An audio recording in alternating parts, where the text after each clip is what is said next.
let me share with all of you my personal experience when it comes to body shaming. Back in 2022, I had a classmate. Let me just call her Rihanna. She wasn't a close friend of mine. She was a fair-skinned, slim, and quite attractive. One day, out of nowhere, she suddenly pointed at me and shouted, "Hey, you're so fat. Why don't you try going to the gym or going on a diet? You'd look better if you were thinner."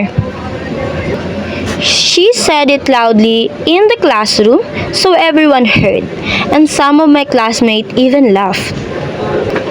Because of that, I felt extremely insecure about my body. I even cried that day because I felt so discriminated against. Since then, I've continued to feel insecure about how I look. I tried everything before. I downloaded a 30-day workout app and followed it strictly.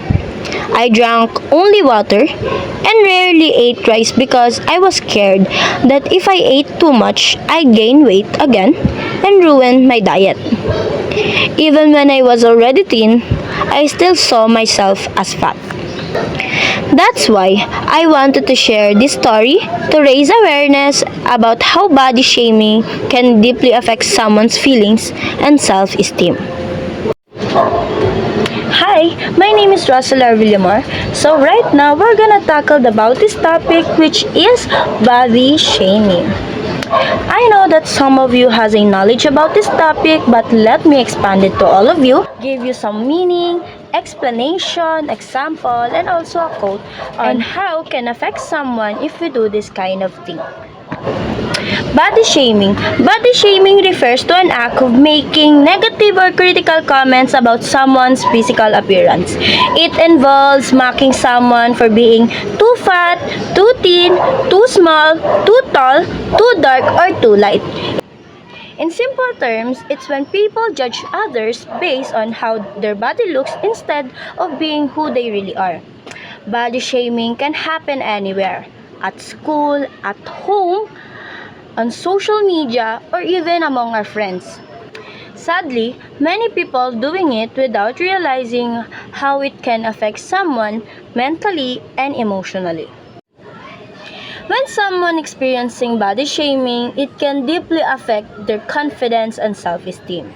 Constantly hearing negative remarks about someone's physical appearance can make them feel insecure, anxious, or even depressed. It may lead them to hate their own body or even try an extreme way on how to change it just so they can fit into what society thinks it's beautiful.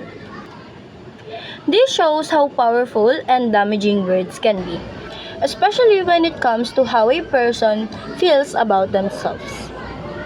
For example, a student might be teased for being overweight or someone being told that they are too skinny to look healthy.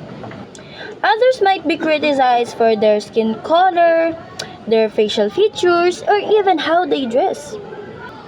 Body shaming can also appear in subtle ways, like someone giving a backhanded compliment, like, "You'd be prettier if you lose weight." These type of comments might be harmless to some, but they can have a lasting negative impact to someone who's receiving them. Your body is not an apology. It is your home. Treat it with love and demand the same from others.